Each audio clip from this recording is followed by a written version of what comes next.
ભક્તો રાધે રાધે, જય શ્રી કૃષ્ણ।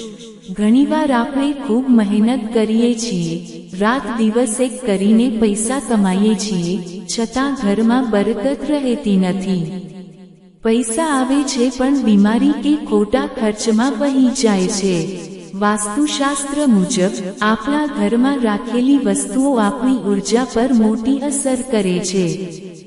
જો ઘરમાં નકારાત્મક ઉર્જા હોય તો ગમે તેટલી પૂજા પાઠ કરવા છતાં ઘરની પ્રગતિ અટકી જાય છે। આજે આપણે જાણીશું એવી 5 વસ્તુઓ વિશે જે જો તમારા ઘરમાં હશે તો તે ગરીબી અને અશાંતિને આમંત્રણ આપે છે। સૌથી પહેલી વસ્તુ છે તૂટેલા કાચ કે ફાટેલી તસવીરો। વાસ્તુશાસ્ત્રમાં તૂટેલો કાચ અત્યંત અશુભ માનવામાં આવે છે।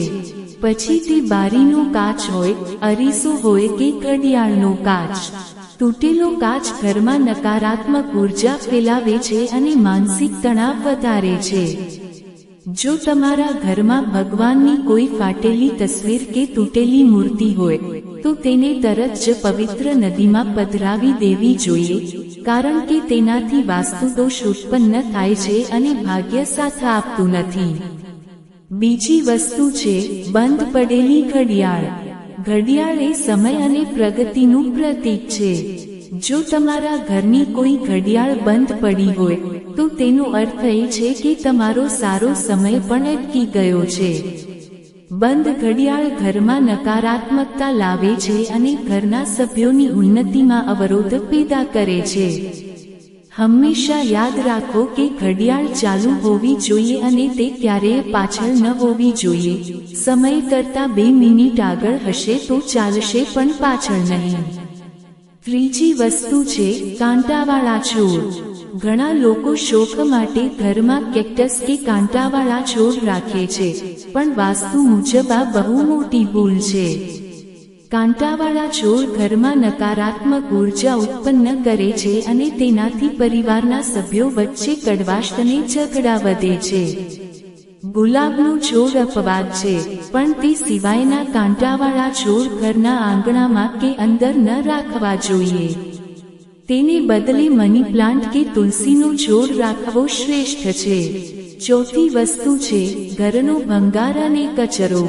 આપણા ઘરની અગાશી, છત કે સીડીઓની નીચે ઘણીવાર આપણે જૂનો ભંગાર, તૂટેલું ફર્નિચર કે નકામી વસ્તુઓ ભેગી કરીએ છીએ। વાસ્તુ મુજબ ઘરની છત પર ભંગાર રાખવાથી પિતૃદોષ લાગે છે અને માનસિક બોજ વધે છે। જે ઘરના ખૂણા ગંદા હોય છે અને જ્યાં કચરો હોય છે ત્યાં માતા લક્ષ્મી ક્યારેય વાસ કરતા નથી।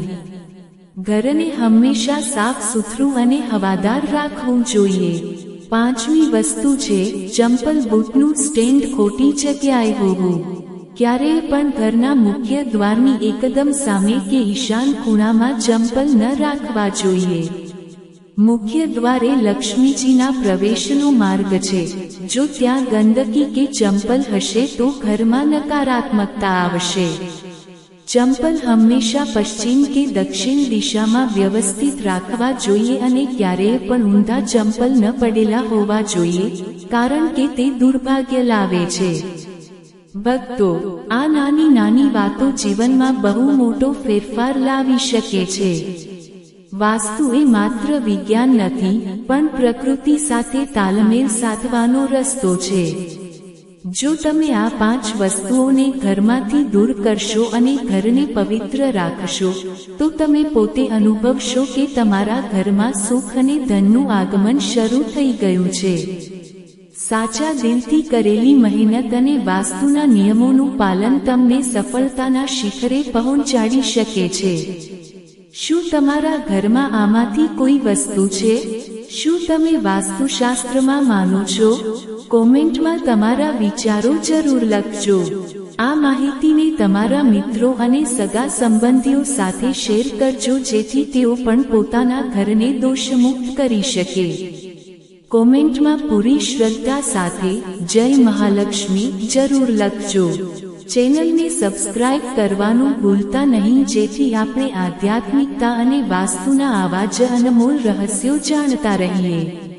માતા લક્ષ્મી તમારા ઘરમાં સદા સુખ અને સમૃદ્ધિ જાળવી રાખે.